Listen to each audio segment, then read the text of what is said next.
आज हम आपको सुनाने जा रहे हैं शहंशाह बगदाद के एक ऐसे बाकमाल मुरीद की दास्तान जिसने वक्त के फिरौन को ललकारा और मौत की आंखों में आंखें डाल दी।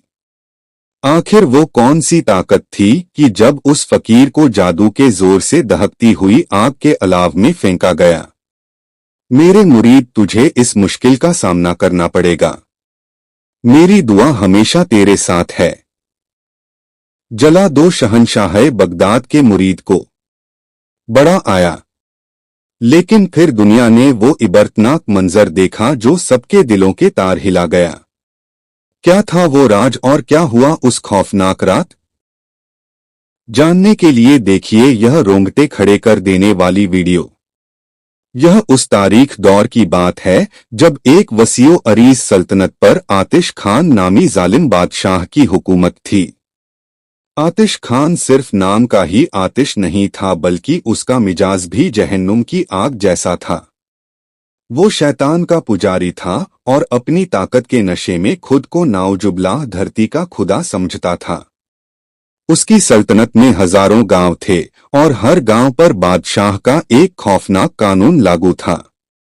यह कानून इतना घटिया और जालिम था कि सुनकर इंसानियत भी शर्मा जाए। बादशाह ने हुक्म दे रखा था कि हर महीने सल्तनत के मुख्तलिफ गांवों से खूबसूरत और कुंवारी लड़कियां खराज टैक्स के तौर पर बादशाह के महल में भेजी जाएंगी।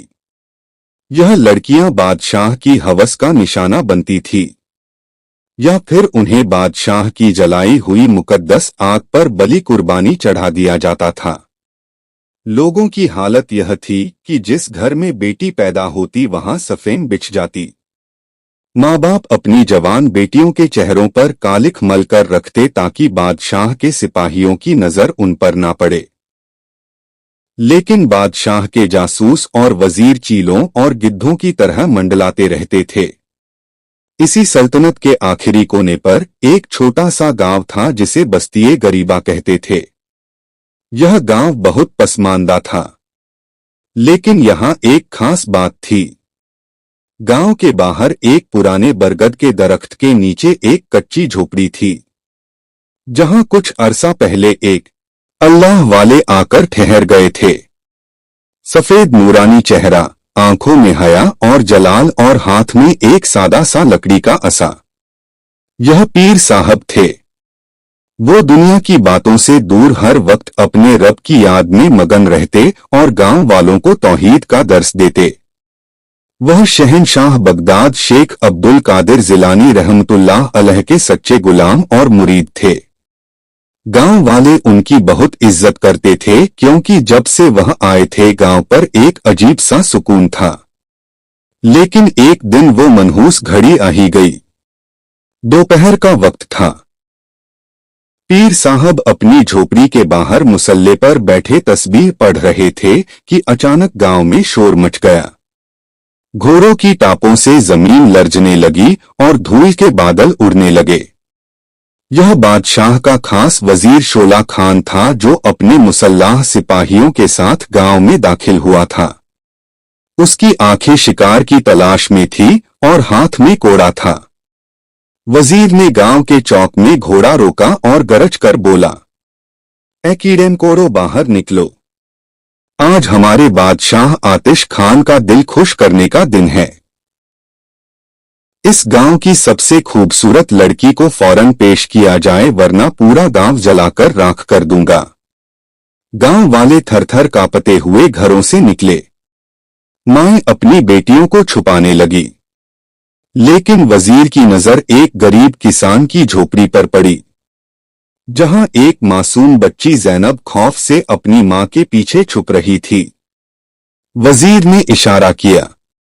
वो लड़की सिपाही भेड़ियों की तरह झपटे और जैनब को बालों से पकड़कर घसीटते हुए बाहर ले आए। नहीं, मेरी बेटी को छोड़ दो। किसान और उसकी बीवी वजीर के कदमों में गिर गए। उन्होंने वजीर के जूते चाटने की कोशिश की। रोए गिड़गिड़ाए, सरदार, यह हमारी इकलौती सहारा है। हम मर जाएंगे। हम आपको अपना सारा माल दे देंगे। हमारी इज्जत बख्श दो। वजीर ने एक जोरदार लात किसान के सीने पर मारी और कहकहा लगाया, तुम्हारी इज्जत बादशाह की रियाया की कोई इज्जत नहीं होती। यह लड़की अब महल की जीनत बनेगी। ज़ैनब चीख रही थी। वो आसमान की तरफ देखकर दुहाइयां दे रही थी। सिपाही उसे जबरदस्ती घोड़े पर डालने लगे थे। पूरा गांव तमाशा देख रहा था। किसी में हिम्मत नहीं थी कि जालिम का हाथ रोक सके। अचानक ज़ैनब की नजर गांव के कोने पर मौजूद उस झोपड़ी पर पड़ी जहां पीर साहब इबादत में मशरूफ थे। ज़ैनब ने अपनी पूरी ताकत से चीख मारी, बाबा जी बचाओ! क्या अल्लाह के वलियों की मौजूदगी में बेटियां ऐसे लुटती रहेंगी? खुदारा मेरी मदद करो। यह चीख कोई आम चीख नहीं थी। यह एक मजलूम बेटी की पुकार थी जो सीधी पीर साहब के दिल पर लगी। पीर साहब का हाथ तस्बीह पर रुक गया। उनका चेहरा जो हमेशा पुरसुकून रहता था यकदम सुर्ख हो गया। यह कैसे हो सकता था कि एक गुलाम गौस पाक जिंदा हो और उसके सामने किसी की बेटी की इज्जत उछाली जाए। पीर साहब अपनी जगह से उठे। उन्होंने अपना असा हाथ में लिया और बिजली किसी तेजी से चौक की तरफ बढ़े। सिपाही लड़की को ले जाने ही वाले थे कि एक गरजदार आवाज ने उन्हें रोक दिया। रुक जाओ जालिमों! यह आवाज इतनी भारी और रोबदार थी कि घोड़े भी बिदककर पीछे हट गए। वजीर शोला खान ने मुड़कर देखा तो सामने एक फकीर खड़ा था जिसके जिस्म पर पैबंद लगे कपड़े थे, लेकिन आंखों में शेर जैसा जलाल था। वजीर ने हकारत से कहा, तू कौन है फकीर?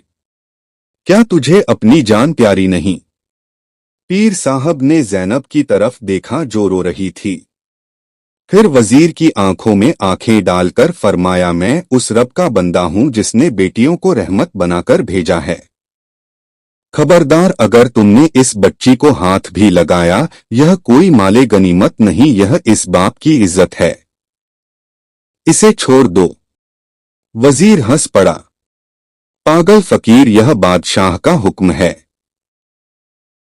बादशाह की जुबान से निकली बात और कमान से निकला तीर वापस नहीं होता।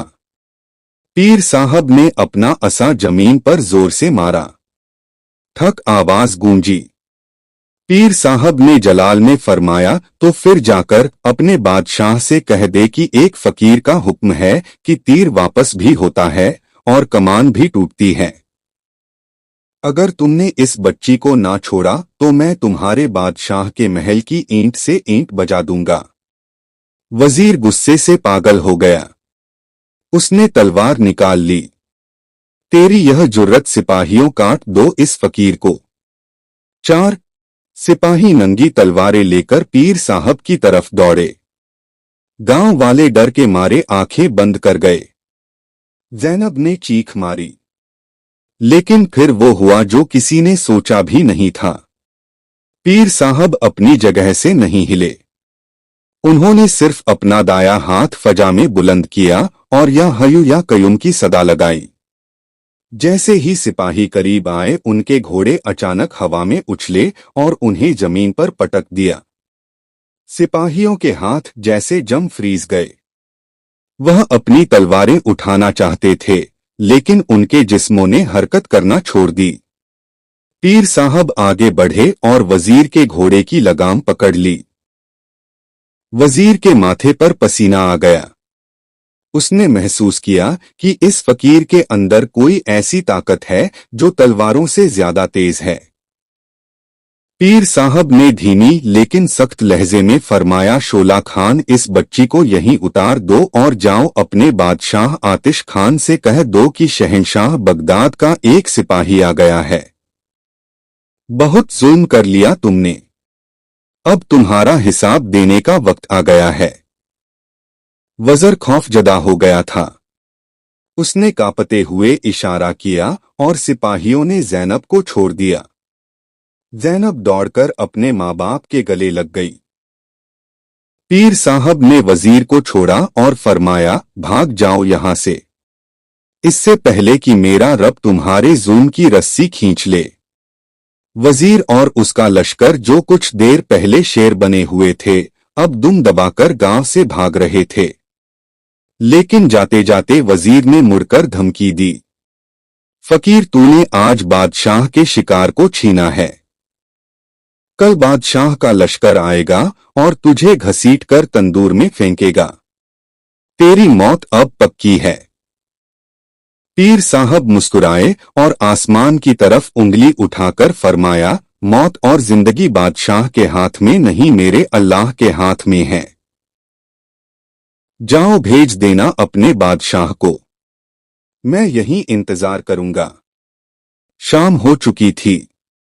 गांव वाले खुश भी थे कि बेटी बच गई, लेकिन डरे हुए भी थे कि अब बादशाह का कहर टूटेगा। पीर साहब ने सबको तसल्ली दी, घबराओ मत, हक आ गया है, अब बातिल मिट जाएगा। लेकिन पीर साहब जानते थे कि असल जंग अब शुरू हुई है। वो झोपड़ी में गए, मुसल्ला बिछाया और सजदे में गिर गए। या अल्लाह, मैंने तेरे नाम पर जालिम को ललकारा है, मेरी लाज रख लेना। मेरे मुर्शिद का वास्ता, मुझे इस इम्तिहान में अकेला ना छोड़ना। उधर महल में जब यह खबर बादशाह तक पहुंची कि एक फकीर ने उसके वजीर को भगा दिया और लड़की छीन ली, तो वह गुस्से से आग बबूला हो गया। क्या एक फकीर की इतनी हिम्मत? आतिश खान ने हुक्म दिया, कल सुबह मेरा खास लश्कर जाएगा, इस फकीर को गिरफ्तार करके मेरे सामने लाओ। मैं इसे ऐसी मौत दूंगा कि दुनिया याद रखेगी। इसे मेरे सबसे बड़े खूनी तंदूर में जिंदा जलाया जाएगा। वजीर शोला खान और उसके सिपाहियों के भाग जाने के बाद बस्ती गरीबा में एक अजीब सी खामोशी छा गई थी। यह खामोशी सुकून की नहीं, बल्कि आने वाले तूफान के खौफ की थी। सूरज गुरूब हो चुका था और रात का अंधेरा पूरी बस्ती को अपनी लपेट में ले रहा था। गांव के लोग जो कुछ देर पहले अपनी बेटी जैनब के बच जाने पर खुश थे, अब अपने घरों में सहमे बैठे थे। बूढ़े किसान जैनब के बाप के घर में भी चिराग नहीं जल रहा था। सब जानते थे कि आतिश खान बादशाह जब गुस्से में आता है तो वह सिर्फ बंदों को नहीं मारता, बल्कि पूरी बस्ती को राख का ढेर बना देता है। गांव के चौधरी और चंद बड़े लोग डरते डरते पीर साहब की झोपड़ी की तरफ आए। पीर साहब अंदर मुसल्ले पर तशरीफ फरमा थे। उनके सामने मिट्टी का एक दिया जल रहा था, जिसकी लौ हवा से फड़फड़ा रही थी। लेकिन पीर साहब का चेहरा मुबारक चट्टान की तरह पुरसुकून था।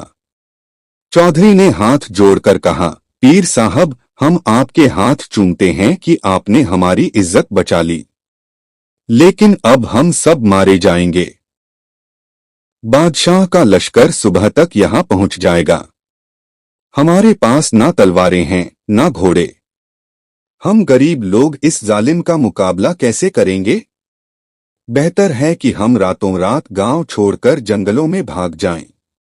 पीर साहब ने तस्बीह रोक दी और अपनी गहरी और रोशन आंखों से उन लोगों की तरफ देखा। उनके चेहरे पर एक जलाल था। उन्होंने फरमाया, चौधरी साहब, भागना बुजदिलों का काम है और अल्लाह के शेर कभी मैदान छोड़कर नहीं भागते। मुझे बताओ, अगर तुम जंगल में छुप जाओगे तो क्या मौत वहां नहीं आएगी? मौत और जिंदगी बादशाह के हाथ में नहीं, मेरे और तुम्हारे रब के हाथ में है। पीर साहब ने उन्हें तसल्ली देकर वापस भेज दिया, लेकिन उनका अपना दिल भी अल्लाह के खौफ से लरज रहा था। वो जानते थे कि इम्तिहान बहुत बड़ा है। एक निहत्था फकीर और सामने पूरी सल्तनत। जब सब चले गए तो पीर साहब ने झोपड़ी का दरवाजा बंद किया। उन्होंने सजदे में सर रख दिया और जारो कतार रोना शुरू कर दिया। यह रोना मौत के डर से नहीं था, बल्कि अपनी कमजोरी का एतराफ था। या अल्लाह, मैं कमजोर हूं, तेरा दुश्मन ताकतवर है। मेरी हड्डियों में जान नहीं, लेकिन तेरे नाम का सहारा है। अगर कल यह बस्ती जल गई तो कुफ्फार हंसेंगे कि तौहीद वाले हार गए। मौला अपने महबूब सल्लल्लाहु अलैहि वसल्लम के दीन की लाज रख ले। रोते रोते पीर साहब पर गनूदगी तारी हो गई। दुनिया का शोर खत्म हो गया और रूह की आंख खुल गई। पीर साहब ने देखा कि वह एक वसीओ अरीज मैदान में खड़े हैं, जहां ठंडी हवाएं चल रही हैं। सामने एक नूरानी तख्त बिछा है और उस पर सुल्तान औलिया शहंशाह बगदाद शेख अब्दुल कादिर जिलानी रहमतुल्लाह अलैह जलवा अफरोज हैं। मुर्शिद के चेहरे पर ऐसा नूर था कि सूरज भी शर्मा जाए। पीर साहब दौड़कर कदमों में गिर गए और हिचकियां लेकर रोने लगे। या सईदिया मुर्शिदी, मैं अकेला हूं और सामने आग का लश्कर है। मुझे डर है कि कहीं मेरे कदम डगमगा ना जाएं। शहंशाह बगदाद ने शफकत से अपने मुरीद के सर पर हाथ रखा। फिर उन्होंने जलाल में आकर अपनी शहादत की उंगली ऊपर अल्लाह की तरफ उठाई। मुर्शिद का अंदाज ऐसा था जैसे वह सिर्फ पीर साहब को नहीं बल्कि पूरी कायनात को सबक पढ़ा रहे हो। बेटा, सर उठाओ। तुमने हमारी निस्बत का दावा किया है, तो फिर यह कमजोरी कैसी? क्या तुम नहीं जानते कि आग की फितरत जलाना है, लेकिन आग का मालिक अल्लाह है। नमरूद ने भी आग जलाई थी, बहुत बड़ी आग, लेकिन हजरत इब्राहिम अलैहिस्सलाम का यकीन उस आग से बड़ा था। पीर साहब ने अर्ज की, मुर्शिद मुझे क्या करना चाहिए? शहंशाह बगदाद ने आसमान की तरफ इशारा करते हुए फरमाया, बेटा अपनी नजर असबाब पर मत रखो, मुसब्बुल असबाब अल्लाह पर रखो।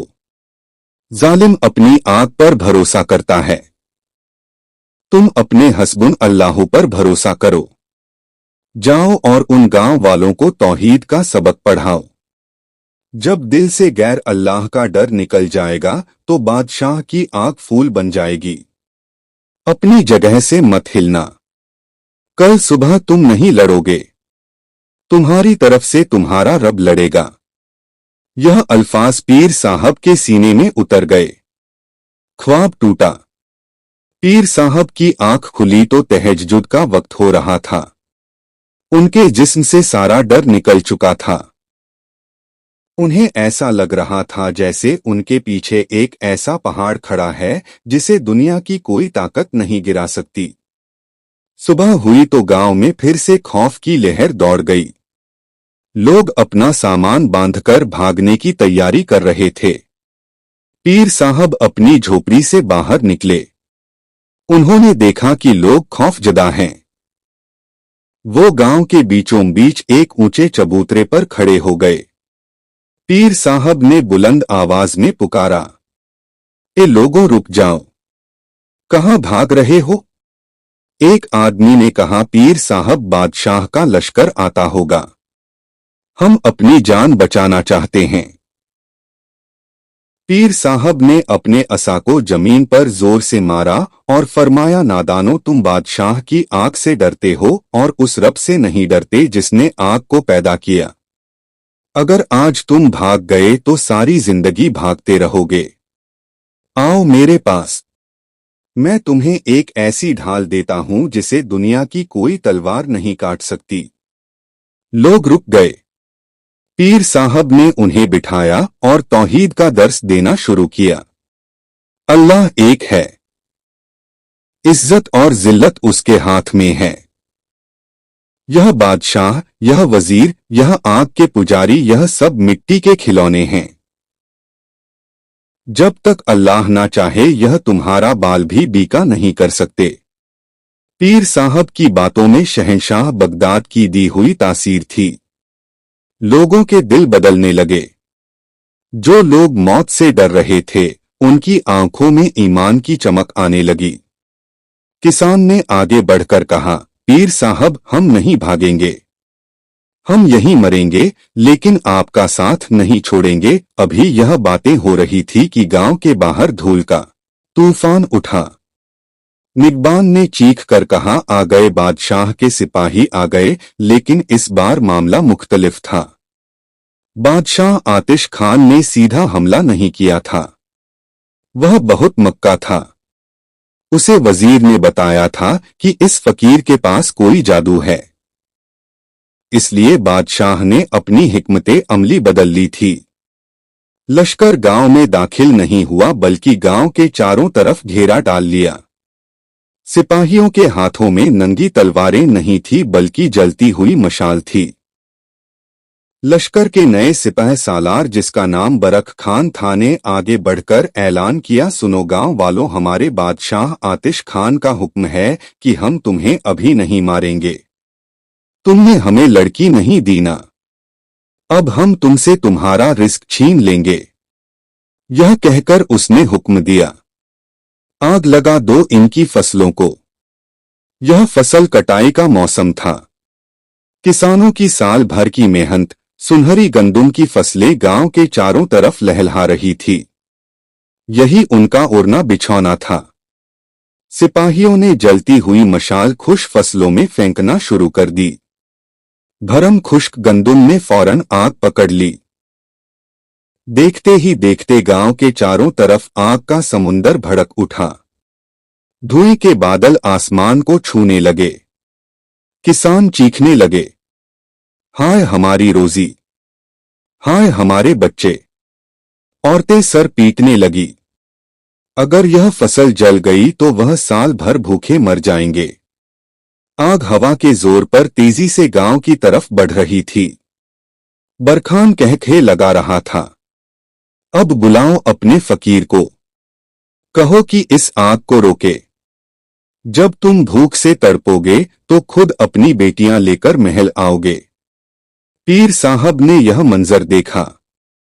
आग के शोले आसमान से बातें कर रहे थे। गर्मी की शिद्दत से लोगों का सांस लेना मुश्किल हो रहा था। लोग दौड़कर पीर साहब के पास आए। पीर साहब कुछ कीजिए, हम लुट गए। पीर साहब के चेहरे पर एक जलाल आ गया। यह इम्तिहान था। यह वही इम्तिहान था जिसका जिक्र मुर्शिद ने किया था। पीर साहब आगे बढ़े और जलती हुई फसलों के बिल्कुल करीब खड़े हो गए। आग की तपिश उनके चेहरे को झुलसा रही थी, लेकिन वह पीछे नहीं हटे। उन्होंने अपनी आंखें बंद की। या अल्लाह, यह आग तेरी मखलूक है। यह जालिम मेरा रिस्क जला सकते हैं, लेकिन मेरा यकीन नहीं जला सकते। पीर साहब ने अपना असा हवा में बुलंद किया और गरजदार आवाज में पुकारा, ए हवाओं, तुम किसकी कनीज हो, बादशाह की या अल्लाह की?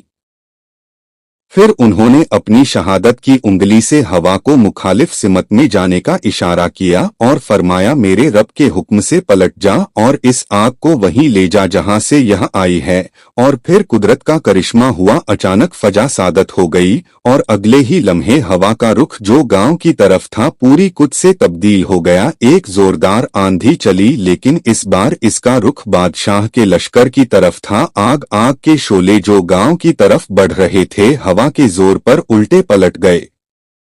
भागो, आग वापस आ रही है। सिपाहियों में भगदड़ मच गई। आग ने बादशाह के लश्कर के खेमों और घोड़ों को अपनी लपेट में लेना शुरू कर दिया। वो आग जो उन्होंने मजलूमों के लिए जलाई थी, अब उनके अपने दामन जला रही थी। गांव वाले हैरत से यह मंजर देख रहे थे। उनकी फसलें महफूज थी, लेकिन दूर खड़े दुश्मन अपनी जानें बचाकर भाग रहे थे। पीर साहब वहीं खड़े थे। उनकी उंगली अभी भी अल्लाह की तरफ उठी हुई थी और जुबान पर अल्हम्दुलिल्लाह था। जिस वक्त गांव के बाहर आग के शोले बादशाह के लश्कर पर उल्टे पलटे थे, वो मंजर कयामत का था। वो हवा जिसे अल्लाह के वली ने अपनी उंगली के इशारे से हुक्म दिया था, वो अब एक तूफान बन चुकी थी। बादशाह के सिपाही जो तकब्बुर से आए थे और अपनी जान बचाने के लिए चीखें मारते हुए भाग रहे थे। उनके खेमे जलकर राख हो चुके थे और उनका गुरूर खाक में मिल चुका था। गांव वाले हैरत और खुशी से यह मंजर देख रहे थे। वो किसान जिनकी फसलें जलने वाली थी, अब अल्लाह के शुक्र में सजदे कर रहे थे। पीर साहब वहीं खड़े थे। उनका असा अभी भी जमीन पर टिका हुआ था और उनकी नजरें आसमान पर थी। उन्होंने मुड़कर गांव वालों को देखा और फरमाया, ए लोगों, खुशी मनाओ लेकिन गाफिल मत होना। जख्मी सांप ज्यादा खतरनाक होता है। जालिम बादशाह इतनी आसानी से हार नहीं मानेगा। उधर दारुल हुकूमत में बादशाह आतिश खान अपने महल की बालकनी में खड़ा बेचैनी से लश्कर की वापसी का इंतजार कर रहा था। उसे यकीन था कि अब तक वह बागी गांव राख का ढेर बन चुका होगा और वह फकीर जंजीरों में जकड़ कर लाया जा रहा होगा। अचानक महल के दरवाजे खुले और सिपसालार बरक खान बुरी हालत में अंदर दाखिल हुआ। उसके कपड़े जले हुए थे, चेहरा कालिक से भरा हुआ था और वो खौफ से कांप रहा था। वो बादशाह के कदमों में गिर पड़ा। बादशाह सलामत, गजब हो गया, हम हार गए। बादशाह की आंखों में खून उतर आया। उसने बरक खान को ठोकर मारी। हार गए? मेरे पास इतनी बड़ी फौज, इतनी आग और तुम एक निहत्थे फकीर से हार गए। बरक खान ने हापंपते हुए कहा, सरकार, वो इंसान नहीं है, वो कोई बला है। हमने आग लगाई तो उसने हवा को हुक्म दिया।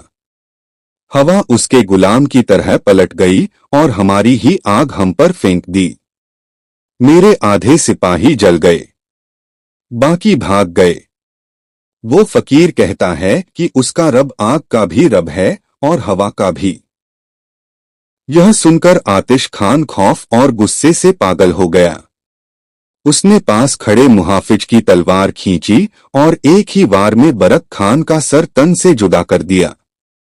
बुज़दिल, तुम आग के देवता की तौहीन कर रहे हो। दरबार में सन्नाटा छा गया। बादशाह हाँप रहा था। उसने अपने सबसे खास और खतरनाक वजीर की तरफ देखा। यह वजीर नहीं बल्कि बादशाह का शाही जादूगर था, जिसका नाम हामान था। यह वह बदबख्त था जो श्मशान घाट की राख अपने जिस्म पर मलता था और जिन्नात को काबू करने का दावा करता था। बादशाह ने गरज कर कहा, हामान, तलवारें और आग नाकाम हो गई। अब मुझे तेरा इल्म चाहिए। इस फकीर के पास जरूर कोई जादू है। लोहा ही लोहे को काटता है। मैं चाहता हूं कि आज रात इस गांव में ऐसी कयामत टूटे कि सुबह तक वो फकीर पागल हो जाए। हामान जादूगर ने एक मकरूह हंसी हंसी। उसके दांत पीले और काले थे। बादशाह सलामत, बेफिक्र हो जाएं। वो हवाओं का रुख मोड़ सकता है, लेकिन मेरे आतिशी मुक्किल का मुकाबला नहीं कर सकता। आज रात इस गांव पर आसमान से आग नहीं बरसेगी बल्कि जमीन से ऐसी बलाएं निकलेंगी जो नजर नहीं आएंगी लेकिन उनके कलेजे चबा जाएंगी। गांव बस्ती गरीबा में रात गहरी हो चुकी थी। लोग अपनी फतह की खुशी में सो चुके थे, लेकिन पीर साहब जाग रहे थे। अल्लाह वालों को आने वाली बला की खुशबू पहले ही आ जाती है। पीर साहब अपनी झोपड़ी के बाहर बैठे पहरा दे रहे थे। फजा में अजीब सी हब्स थी। अचानक कुत्तों ने रोना शुरू कर दिया। हवा रुक गई और एक बहुत ही गंदी बू फैलने लगी। पीर साहब ने फौरन समझ लिया कि यह बादशाह का लश्कर नहीं बल्कि शैतानी लश्कर है। अचानक गांव के एक घर से चीखने की आवाज आई, फिर दूसरे घर से, फिर तीसरे घर से। लोग नींद से जागकर बाहर भागे। मंजर खौफनाक था। लोगों को कुछ नजर नहीं आ रहा था, लेकिन वह अपने जिस्मों को नोच रहे थे। बचाओ, आग, मेरे जिस्म पर आग लग गई है। एक औरत चीख रही थी, सांप, मुझे सांप काट रहे हैं। एक बच्चा जमीन पर लौट रहा था। हालांकि वहां कोई सांप नहीं था। यह हामान जादूगर का नजरबंदी और आसेबी हमला था। पूरा गांव चीखों पुकार से गूंज उठा। लोग दीवानों की तरह इधर उधर भाग रहे थे। किसी को अपने कपड़ों में आग लगती महसूस हो रही थी तो किसी को अपने बच्चों की शक्लें डरावनी लग रही थी। पीर साहब फौरन मुसल्ले से उठे। उन्होंने देखा कि गांव पर काले साए मंडला रहे हैं। यह वो शयातीन थे जो लोगों के दिलों में वसवसे और खौफ डाल रहे थे। पीर साहब ने बुलंद आवाज में पुकारा, ए लोगों, डरो मत, यह सिर्फ नजर का धोखा है। अपनी जुबानों पर अल्लाह का नाम लाओ। लेकिन लोगों का खौफ इतना ज्यादा था कि उन्हें कुछ सुनाई नहीं दे रहा था। पीर साहब ने महसूस किया कि एक बहुत भारी काली ताकत उनकी तरफ बढ़ रही है। उनका दम घुटने लगा। शैतान चाहता था कि आज पीर साहब के दिल में भी खौफ डाल दे। इस नाजुक घड़ी में जब जाहिरी आंख काम नहीं कर रही थी, पीर साहब ने अपनी बात आंख खोली। वो वही जमीन पर बैठ गए, आंखें बंद की और या अल्लाह कहकर अपने रूहानी राब्ते को बहाल किया। उन्होंने देखा कि शहंशाह बगदाद एक नूरानी दायरे में खड़े हैं। मुर्शिद के चेहरे पर इतना जलाल था कि शयातीन इस दायरे के करीब भी नहीं आ सकते थे। पीर साहब ने अर्ज की, या मुर्शिदी, मेरे गांव वाले तकलीफ में हैं। जादूगर ने उनकी अक्लों पर पर्दा डाल दिया है। वह नादान है। वो नहीं समझ पा रहे कि यह धोखा है। शहंशाह बगदाद ने अपनी शहादत की उंगली ऊपर अल्लाह की तरफ उठाई और एक ऐसा नुस्खाए कीमिया बताया जो हर जादू का तोड़ है। बेटा, घबराओ मत। याद रखो, जादू अंधेरा है और कुरान नूर है। अंधेरा चाहे कितना भी गहरा हो, नूर की एक किरण उसे खत्म करने के लिए काफी है। क्या तुम भूल गए कि जब मूसा अलैहिस्सलाम के मुकाबले में जादूगरों ने रस्सियां फेंकी थी तो वह सांप बन गई थी? लेकिन मूसा अलैहिस्सलाम ने क्या किया था? वो डरे नहीं थे। उन्होंने अल्लाह के भरोसे पर अपना असा फेंका था। पीर साहब ने अर्ज की, मुर्शिद, मुझे क्या करना है? मुर्शिद ने जलाल में फरमाया, उठो और अपनी अजान की आवाज से इस बातिल को चीर दो। शैतान अजान की आवाज से भागता है। मस्जिद के मीनार पर चढ़ जाओ और अजान दो और फिर गांव के चारों तरफ आयतल कुर्सी पढ़कर एक हिसार खींच दो। अल्लाह की कसम, कोई शैतानी ताकत इस हिसार को पार नहीं कर सकेगी। पीर साहब ने अर्ज की, मुर्शिद, दुआ फरमाएं। शहंशाह बगदाद न